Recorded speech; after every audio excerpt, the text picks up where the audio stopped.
Something that's obviously been super top of mind, not only for the industry, but for you in particular, has been brand safety. But I would love to hear kind of your perspective on the current state of the brand safety tools that exist today, and how do those tools kind of risk blocking really high quality premium publisher inventory from investment? Yeah, I think there's a lot of legacy tools and deep agency relationships with some of these companies that are kind of just built into the workflow and have become just sort of the status quo. So using blunt keyword block lists, using site lists. This is where curation comes in too. There's just more sophisticated ways of doing things. AI has been around in ad tech for a very, very long time, but it's really accelerated because what's happening, and there's a ton of research out there, right, that shows that running ads against news is not bad for brands. We're just walking away from highly performant, cost-effective inventory and to support journalism. If companies are under pressure and can't create good quality content, the whole system sort of falls apart. Buyers are chasing performance. There's a lot of great inventory that just gets blocked today for no reason that could really drive performance for advertisers and the outcomes they're looking for.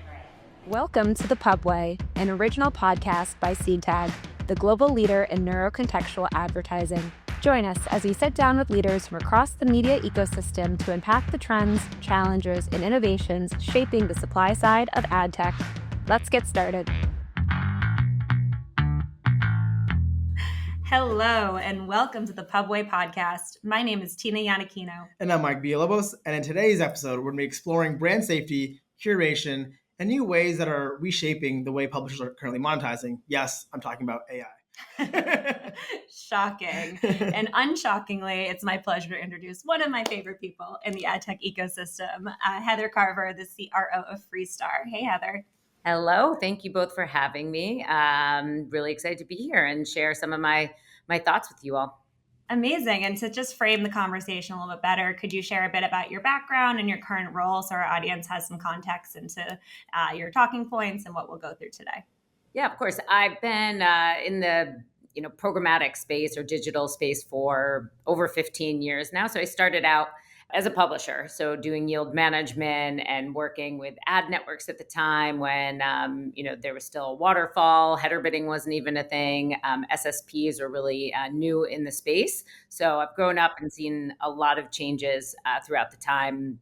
After I spent some time at the publisher side doing yield management, campaign management, ended up moving over to the SSP side where I worked at Rubicon, of course now Magnite, for 10 years and got to work with many different publishers. That was what was really attractive to me. Instead of working at one individual publisher, I got to learn the business models of Viacom, of the News Corp across all their different business units, even unique publishers like Walmart. We did a lot of work with Triad Retail Media back in the day before they got acquired.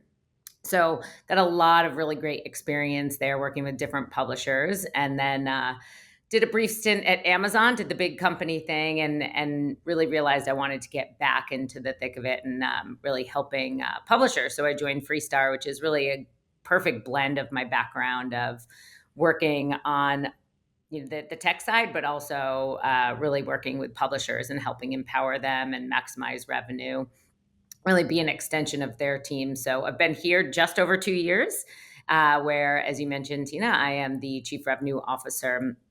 We work with over 500 global publishers, and we help them maximize revenue through our, yes, I'm going to say it, AI-powered technology. Not BS. We do automate a lot of processes that, historically have been manual through our data and business intelligence team and technology. And then we also combine that with our best-in-class demand partnerships with partners like SeedTag, for example, identity. We really cover the whole spectrum of different ways that publishers can maximize their revenue and combine that with consultative and technical service to support our publishers. Amazing. And I think that leads us into the first topic quite well, especially with your sweatshirt saying publisher first. Something that's obviously been super top of mind, not only for the industry, but for you in particular, has been brand safety. Obviously, there's very outdated, antiquated methods out in the ecosystem right now that everyone's kind of fighting with. And we've talked about this ad nauseum outside of this podcast. And there's definitely multiple projects and plans and being developed. But I would love to hear kind of your perspective on the current state of the brand safety tools that exist today, and how do those tools kind of risk blocking really high quality premium publisher inventory from investment?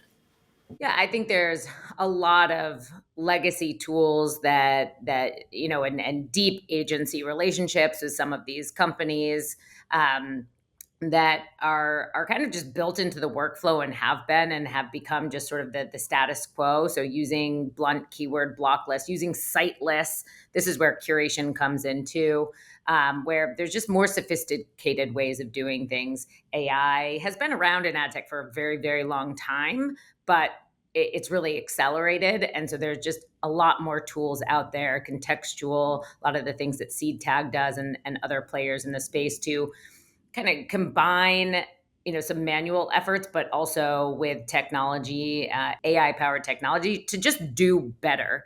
Because what's happening, and there's a ton of research out there, right, that um, shows that running ads against news is not bad for brands. And it's it's a good thing to sort of take a step back and understand what is happening and start to kind of reframe the conversation with the hands-on keyboard people. It has to start at the top, CMOs at brands, but also within the agencies to say, wait, there are better tools out there now. So we're just walking away from highly performant, cost-effective inventory, and we really, there's also that concept. You need to support journalism, right? Like AI and even search, you need quality content to be able to search, to be able to feed the AI models. And if these companies are under pressure and can't create good quality content, the whole system sort of falls apart. So yes, there is that aspect that, you should support quality journalism. It's really important for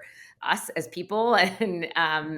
But there's also highly performant inventory, right? If buyers are chasing performance, there's a lot of great inventory that just gets blocked today for no reason that could, really drive performance for advertisers and the outcomes they're looking for.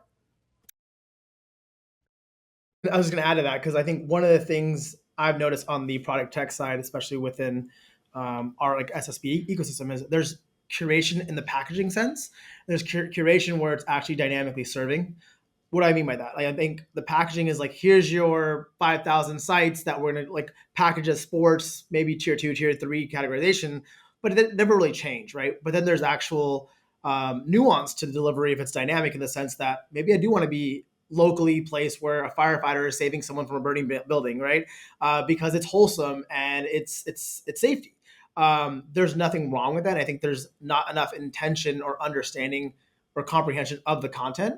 So I would love to understand from a Freestar's view, how does ad tech with intention play into how you roll this out with brand safety or even suitability, right? Because suitability is kind of going more in line with what I'm saying versus don't go on news because news is bad, right? Yeah. And I think so with intention, it's about, to me, partnering with the right people. So I think of working with SeedTag on some of this, working with Trade Desk and their News Navigator program and Adfontes to educate buyers and really do some more studies. I know SeedTag recently did a study around news and blocking this content. So it's about changing the way that things are done today because it's the easy button, or this is the way we've always done things. I think there's a huge opportunity now, especially how AI is changing internal workflows and external workflows and even just in our personal lives. So things are rapidly changing. I think there's a great opportunity now to be really intentional and go to brands and say, hey, there are better tools out there. Stop blocking this. It can perform really well. Stop blocking the word shoot when it's like, I'm not shooting a basketball. That's okay. Versus maybe I get it. Maybe you don't want to be on that article that's about gun violence. Understood on that point, but there's so much inventory that gets blocked because of these legacy tools. So I think it's, again, being really intentional about who are we partnering with. Over the last 6 months, Freestar has done a lot of work partnering closely with other tech providers and with our publishers like AP News and Reuters. We did a content session. CTAG was there as well in Cannes, bringing together a bunch of publishers, bringing together thought leaders like Vanessa from Ad Fontes, Sven from Desjoin, Jonah Goodhart from Mobian, right? So we had a lot of great people in the room. Tony Katzer from the IAB Tech Lab, right? So I think there was some really good momentum created from that, and being really intentional again about not just talking about the topic, but then going out and trying to actually execute change and do these studies. And we want to do more of that moving forward too, and make sure that we're not just speaking loudly about supporting news and then not doing anything about it, which is not helpful. Yeah. And I mean, all the right people were definitely in the room for that conversation in Cannes. That was fantastic. And I'm hopeful for the future of how like all these conversations can keep happening in tandem, because as we know, it's not a silver bullet. I think it's going to be a very collaborative effort across multiple companies to help kind of reshape and redefine where we should go as an industry moving forward. And I think with the AI note about how we can use that in a more strategic way, a funny thing I always think about is our head of product this year called out that the letter O was on an agency's block list this year. And it's like, guys, we've truly lost the plot at this point. Isn't AI exist at this point to help kind of shift or sift through these lists and help clean it up a bit more? Yeah, that's exactly it. Like Rob Beeler mentioned during the Cannes event, death of a salesman. Why? How does that even end up on the list? But a lot of times it's the hands-on keyboard, people just implementing and doing those things. So it needs to kind of start at the top of really exploring these new tools. And I do think that's where curation comes in, is SSPs and other third parties are trying to help the buyers do a better job at finding new tools to kind of and it's probably like a stopgap solution in some ways to say, hey, let me do this for you and show you that this can be brand safe, brand suitable. It can drive the outcomes that you need, but let's unblock news, right? Like I think News Navigator, I saw, the program that Ad Fontes, they have their media ratings bias product sort of underwrites, if you will, Trade Desk News Navigator program with their pre-bid segments. And, I think it unblocked 24% of spend that was being blocked before on some quality news publishers, with 8% improved CTR, 9% improved, I think CPA. So something along those lines. So these studies really help to kind of, and tools help buyers to navigate new tools and new setups and curation to be able to feel comfortable buying inventory that before they would just like, might as well just block it because it's easy to do. And I feel like there's again such an opportunity where everyone's in this mindset shift, using agentic platforms to do campaign management, campaign monitoring. Well, why not lean into this to do a better job at actually buying quality content? And I think where we're going to eventually get to once we get comfortable is because right now a lot of this keyword blocking is based on machine learning, right? Which is just automation, which before was considered AI, but I always say like this kind of tongue in cheek where it's always considered AI until it's automated and then commoditized, and then it becomes just something we use every day, right? Agentic is a new hot word, but I think one thing we need to go one step further is looking at like embeddings models versus just looking at searching for keywords. Embeddings can mean multiple things at once, right? Whether it be a hot dog who is like a hot dog walking down the street, or a hot dog at a concession stand, or I'm just colloquially saying, hey, I'm hot dog, like whatever it may be, right? Like all of these can mean multiple things. And I bring this up because once we get more comfortable with understanding that the human language is so, I think, just complex, exactly, nuance is the right word, we'll get, I think, better suited for the monetization factors that play into this. But I think I want to go down search traffic as well, because I think with search traffic really not taking a massive hit, but a noticeable decline in the last year or so, how can publishers defend, moat, and adjust to the way people are looking up content, whether it be in like ChatGPT, Claude, et cetera? And also, how can they diversify the way they monetize their traffic and drive people to their quality content? Yeah, like are we thinking like apps or newsletters might have a resurgent? Like what are other methods that publishers can still monetize while keeping an eye on kind of the search decline? Yeah, I mean, I think this has obviously been happening for a while, even before, zero click searches with Gemini and AI in Google. Google helpful content updates, those kind of things, those algorithms and search algorithms have been impacting publishers for a while. And so I think, the old playbook of chasing Facebook and Google and trying to drive traffic from those sources, you can't rely on that. And so the biggest thing that at Freestar we've been talking to our publishers about is building your own brand. Like, you have to build your own brand. You have to build, I mean, it sounds basic, but it's hard. It's a hard thing to do, right? You need to build relationships with the consumers who are coming to your site, give them a reason to want to come back. And I do think a lot of consumers do now call out AI generated content like AI slop. Uh, Even on Pinterest, you can see all the AI images, and it just doesn't feel as authentic as maybe 5 years ago when you'd go to Pinterest. Not to pick on Pinterest, but it's going to happen in any platform. It takes away the authenticity of it. So we also are talking to our publishers about creating good quality content, good quality journalism, not taking, we talk about this a lot at Freestar too. And I remember soon after I started, I was on stage with Chris Kane at the Jounce Summit talking about the long game. You can always, how do you make more money immediately? Sure, dial your refresh from 30 seconds to 10 seconds. Add some more ads on your page, right? But that's the short game. You need to think about, if you want to be around as a publisher for the long term, you need to have good user experiences, good relationships with your consumers, and that's the way it has to be. If you don't have helpful content and content that people want, unfortunately, that's not going to bode well for a lot of publishers who are, we already saw this happen with MFA, real users, but at the same time, the idea of MFA, generally speaking, was how do we maximize revenue? How do we make as much money as possible and kind of drain the budgets of advertisers and send them over to our content that doesn't trip any brand safety, filters or, high viewability. It's got all the right things, but, that obviously that era has now ended, which is, I think, a great thing for the quality publishers who are spending time on creating high quality content.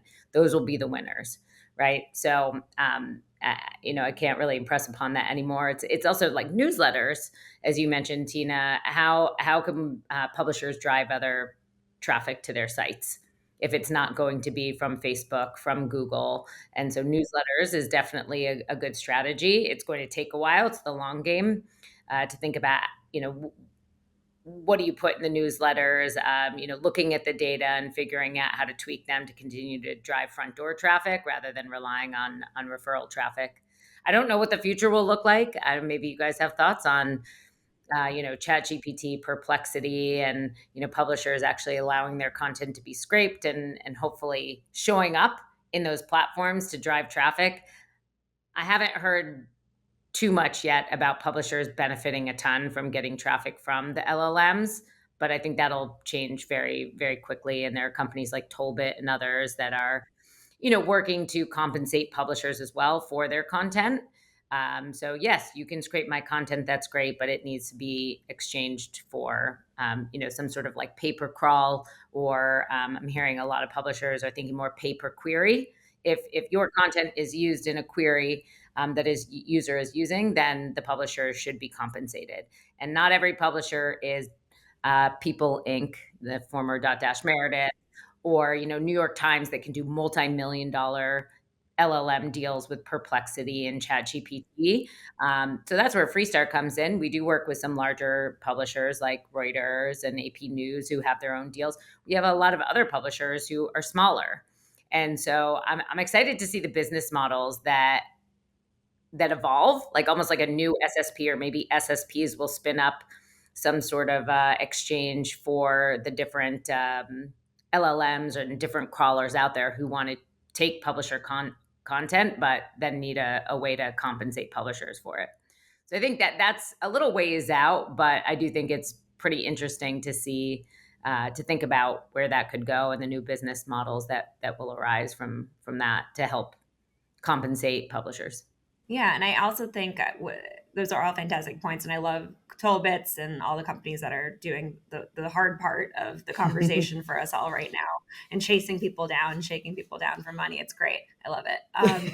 But I think the larger picture is also, even with search traffic declining, the LLMs feed off of that content. So the content can't ever go away. If an LLM's only learning from an LLM, it becomes horrible. I remember I saw a example on LinkedIn earlier this year where a woman posted a photo of herself and she asked it to copy it 100 times and only use the reference of point, and she ended up like a different race. So it was just kind of just showing that the model is flawed, if that's all it has to refer to. So we're going to always need those content creators to be feeding it. And they absolutely should be properly compensated for it. But as you mentioned, the mid to long tail publishers in the short term are probably going to be hit the hardest by this because they're not the ones showing up on page one most of the time, and the ones being queried the most. With all of that, how are you using kind of AI to improve your internal workflows for your publisher partners? While we can't control kind of what Google and AI and ChatGPT is doing, what is Freestar doing specifically on the internal side for their publishers regarding AI? So we look at it in a couple ways. One is just our core technology. So we have something called our dynamic ad stack. Think of it as like our brain, where we ingest a lot of data. We process, probably 35 billion impressions a month globally. And so we use all of that data, and we're plugged into, of course, Google Ad Exchange and CTAG and Magnite and PubMatic. So we kind of understand the market dynamics. And we use that data, machine learning and AI, to determine price floors and dynamic timeouts, right? We know that if someone's on a slower connection mobile phone, you're probably gonna have a longer timeout than someone who's on desktop with a really fast connection, right? Just to be able to speed up the process and make sure the balance between monetization and user experience is properly handled. If you go back to AI and building relationships with your consumers, if you have too many ads on your page, if they load slowly, it's really not going to be a good experience for users who will probably bounce from your site and not want to come back. So we're very cognizant of user experience and core web vitals and those kind of things. So we use data to more dynamically set timeouts and do things that were manual before. I mean, as I mentioned at the beginning of my career, I used to manually set floors. For my ad networks, I would adjust them. Then there were the SSPs, which original business model was ad network optimization, using data to say, okay, this tag is $1, but it has a 50% discrepancy. So I'm going to put it in at 50 cents. That was still pretty manual. So this is just that, but obviously way more sophisticated. So again, core of our technology is really focused on using data and AI to really make our wrapper more efficient.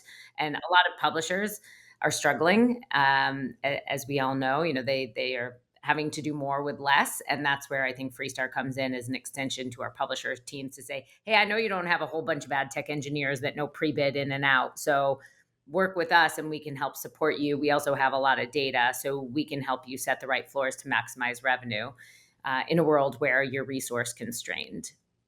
And then the other way that we look at AI is, how do we use AI across our teams at Freestar to be more efficient so that we can spend more time, let's say, in person at events with our clients, right? We're not kind of stuck in the weeds and manually processing a bunch of data. And, there's still manual elements to what we do, but if we can automate, some of our processes to make things go faster, we can spend more time on high value things. I can spend more time on thought leadership things and figuring out, how do we go out and talk to brands and agencies? Who should we partner with to advance the narrative around stop using, legacy tools that are leaving, publishers starving, when you should be actually, rewarding them for quality content. So there's a bunch of things. We have an AI agent space. So we take a bunch of our internal emails and tools and other things, and we've got a team of experts from finance to legal to our customer success teams to our BD teams. So across the whole organization, we've got AI champions who are figuring out ways to leverage AI. So again, our BD team, for example, our publisher business development team, we used an AI agent to ingest data, including like Sincera data. They have their open API. Jounce has an API, so we can use some of their data. If sites are MFA or demand scores, things like that. And So instead of a BD person spending maybe 20 minutes prospecting and learning about who's the best contact to reach out to, are they a good fit for us? We can just type it into our AI agent, and it could spit out all the things that you want to know about a particular company in a couple seconds. So it really makes us more efficient to be able to go out and also help more publishers. So our BD team isn't swamped, doing a lot of research, when they can go out and be helping more publishers to say, hey, you're probably struggling. How can Freestar help you better, automate and monetize your quality content? I think you said two really key value points there, which is operating faster. And I do think we're going to see an acceleration point that's like nothing we've ever seen in the last 10 years, right? And so you're like, I don't care how brilliant you are, you're going to operate faster because of the tools that you have available to you, right? And then it's also operated with more insight. Sometimes, I mean, ad tech is known for the trove of data that we all get. Too much. Yeah, way too much. I mean, it's data drunk for Yeah. sure. But now you're not going to be data drunk. You'll just be data informed, because you'll be able to process these maybe billions of lines that are coming through, and in a succinct way say, oh, this is the direction we should be going, and here's the reason why. Part of that also, I kind of want to go back to our combo earlier that we touched on, which is curation. Curation really helps, I think, reduce those signals into packages or into ways to activate in a way that's safe. Do you see the role of curation changing substantially in the next 5 or 10 years, or is it currently going to stay, improving status quo year over year? I would love to get your thoughts on the curation as it is today and what it might look like tomorrow. Yeah, I think curation, it's funny, having worked at an SSP for a long time, it's sort of like AI. It's been around for a really long time. It's been brought into the spotlight now. I think especially with more sell side curation happening. Of course, Andrew Casale being really vocal about the benefits of bringing curation to the sell side from a speed user experience standpoint. So I think I was at an event last week, and there's going to be a lot of innovations around, you mentioned, Mike, earlier, agentic platforms. So there's so much data. I mean, I remember years ago, when Rubicon acquired iSocket. It was like all of a sudden all these publishers put all their inventory and first party data into these packages, but there was no easy way. It was like, how do I, a little bit of this, a little bit of that. It's just very manual. But if you think about it, if you back in the day put an agentic platform on top of that and said, I want all 18 to 24 males who are, into football, whatever it is, for some campaign, it could take all of that data instead of just having to sort through pages and pages and pages of data. So that's where I see it going. Publishers want more transparency as well into, well, who's curating and what are the fees and how does this all work? I have the advantage of having worked at an SSP for a long time. So I have a little bit more insight into how all of that works and how the fees are and why the fees are what the fees are. But what the SSP, the event that I was at last week, they're building all sorts of cool stuff to help bring transparency to publishers on curation and for buyers as well. Like, what are you getting? Because I think there is a lot of noise out there saying, oh, well, this is just, you're slapping lipstick on a pig. Like the same stuff. Like there's no value. It's not really valuable. So I think you're going to see more transparency and more kind of benchmarks against, is this a good segment? Is this data good? And I think it'll be good, right? To push up and push out those that are creating no value. There's a ton of value in curation. I'm a huge fan of it. And I think there's a lot of value, especially for publishers who can't afford massive direct sales teams. Right. And then you're competing with these, platforms that have a lot of, brand agency holdco relationships. But what will happen is there's going to be more transparency, I think, and more tools built on top, like what Brian O'Kelly is building at Scope 3, that's going to sit on top of some of the DSPs and make it easier to buy and almost do self-serve. Like right now, I think a lot of the curation that's happening happens through the SSPs. and is kind of done on a managed service basis. So with the rise of agentic platforms, I think it's probably either internal teams are going to be better at media buying. So if you're an SSP, you could now use this agentic platform sitting on top of your SSP to better, make sure you're getting all the pockets of inventory that should be in a certain package. Or eventually, more media buyers are going to be able to use those platforms themselves. The lipstick on a pig comment is a really interesting one, and I love it because seller defined audiences. Exactly, lipstick, yeah, 100%. And one thing I noticed, and I don't want to be too pointed in this call out, but one thing I noticed is there was one particular large DSP that dinged a lot of SSPs in their curation. You saw it across multiple different SSPs in their 10Qs, where they took about 20 to 30% hits on revenue because they got mismanaged on curation from the DSP side, because the automation of their bidder deprioritized the curation coming through, because you have folks like CTAG or other data platforms sitting on top of SSPs and creating our own component for that dynamic nature. I guess, so my question is, what should publishers look for when vetting out curation partners? And also SSPs is alike, right? Like, is it just an SSP partner or a curation partner going in and putting in the IAB taxonomy on top of it? And then, like you said, that's lipstick on a pig, or actual data offerings? Would love to hear your thoughts on that, since you've been on both sides of the house. Yeah, I mean, I think one, at a macro level, it's like working closely with your SSPs who are doing this curation. And I mean, some platforms are better than others. I think those that are more sophisticated, take like a, Index, PubMatic, Magnite, been around a long time, the incumbents, right?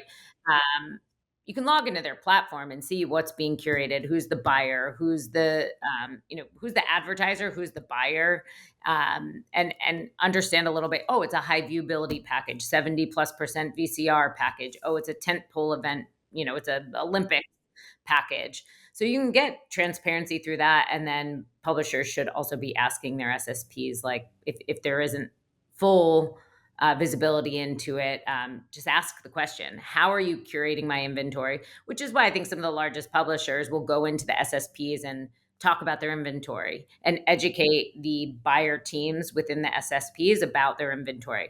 Oh, you didn't know that we have exclusive access to all of these sites? We're not just, there's a lot of, I think, with the sales houses, for example, as Chris Kane calls, like a Freestar, Raptive, Mediavine, there's a lot of, oh, we thought you were just a reseller of all this supply. We didn't realize you had exclusive rights to the supply. So there's education that needs to happen. So publishers should definitely highlight the things that are unique to them. I mean, people obviously as Decipher. That's really interesting and maybe something they can partner with their SSP partners on. So that's at the macro level. And then there's other curators, data curators, take an Audigent. We've been working with them for several years now, and obviously we're acquired by Experian, so they probably were doing something right and are doing something right. They've been great partners, and we know there's real value there, because it also, at the end of the day, buyers keep coming back and buying their audiences because there's value. If the outcomes weren't there and the buyers weren't able to achieve what they were getting from the segments that they're buying through the curated packages that Audigent's creating, they're just not going to buy. I actually asked that question to the SSP I was with last week. I said, well, yeah, publishers are going to put a bunch of stuff in your platform, right? What's to prevent, seller-defined audiences? Oh, well, the way I define a sports enthusiast is completely different than this publisher over here. But I think it comes down to data and saying, oh, well, this supply didn't perform very well, so it's going to just naturally kind of drop out. And so I thought that was interesting too. I think it's hard to do that, but with the rise of AI, being able to process so much data, it'll become easier for the cream to rise to the top. And the shit that's just fake and vaporware, it's not long for this world. Drag them, Heather. Yeah, I mean, it's going to be like, there's no hiding anymore. There isn't. No, there really isn't. You really can't. I mean, I don't want to get into transaction ID or anything, but it's like there's no hiding. Like you episode 2 is happening for sure. We're doing this. Yeah, I mean, it's you have to, you can't really game the system anymore.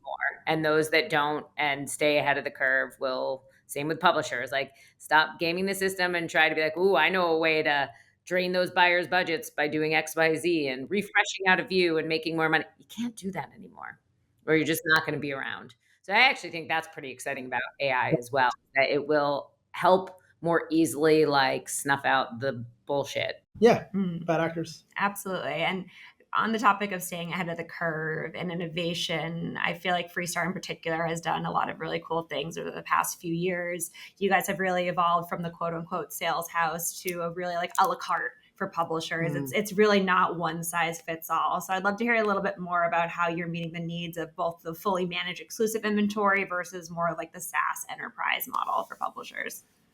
Yeah, I think one of the reasons why I joined a couple of years ago is, and even though Freestar had been a client for a long time, since I started this in 2015, I think Rubicon was one of the first SSPs to work with Freestar when header bidding really kind of rose up in 2015.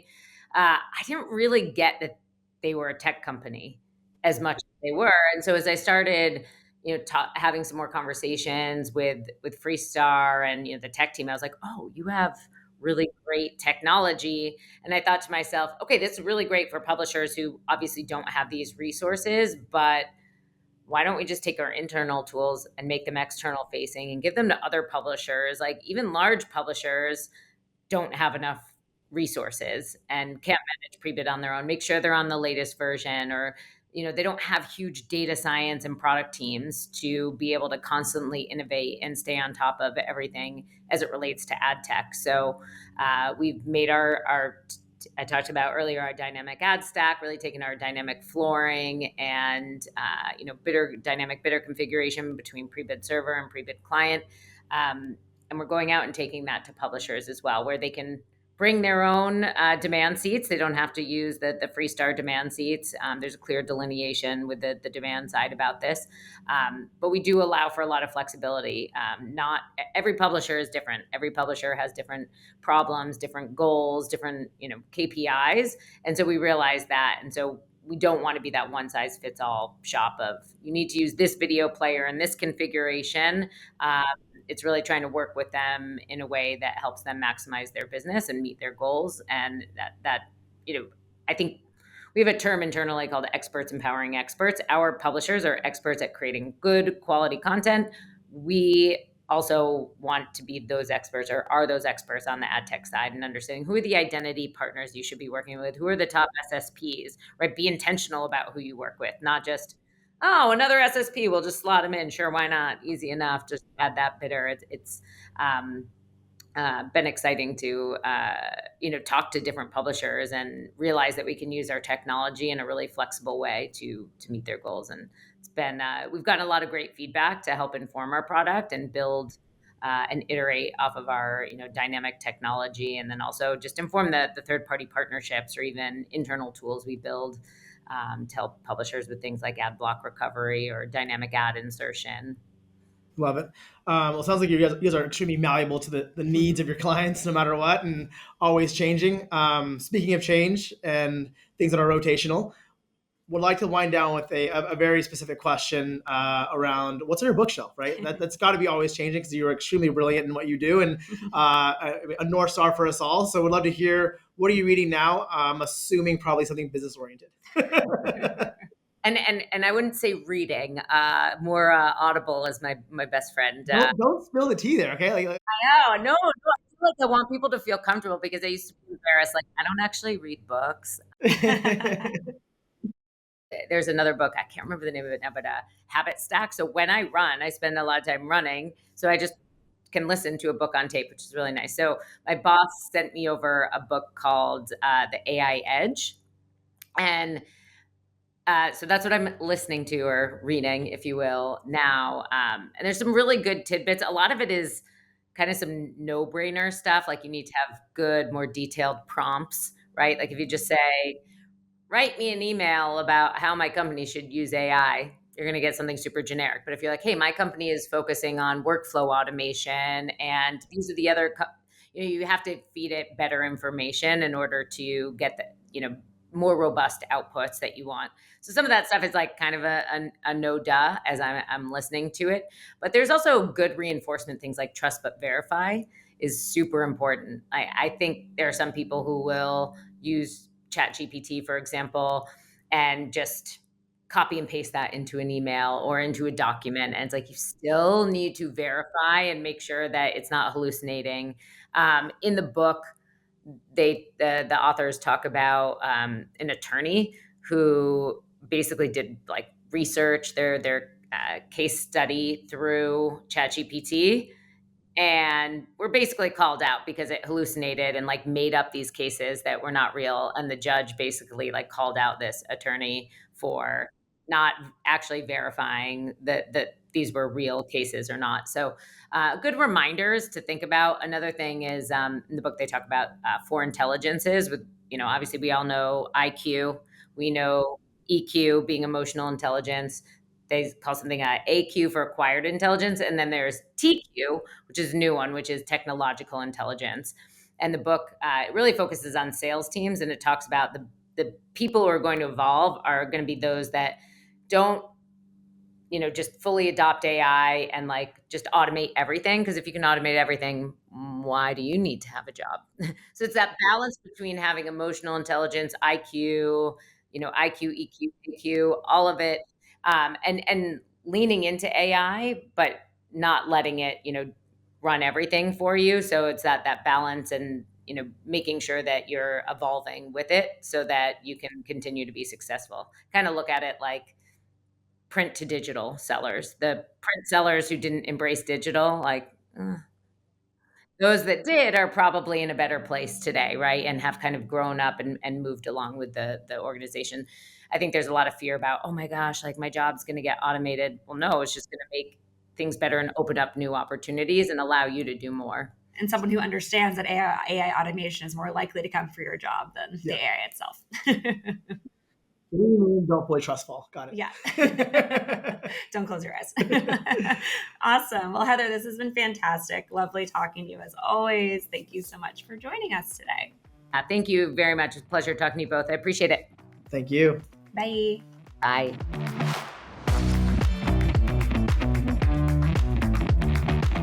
Thank you for listening, and we hope you enjoyed this episode of the Pubway podcast. This episode is brought to you by SeedTag, the global leader in neurocontextual advertising. Learn more and reach out to us at seedtag.com.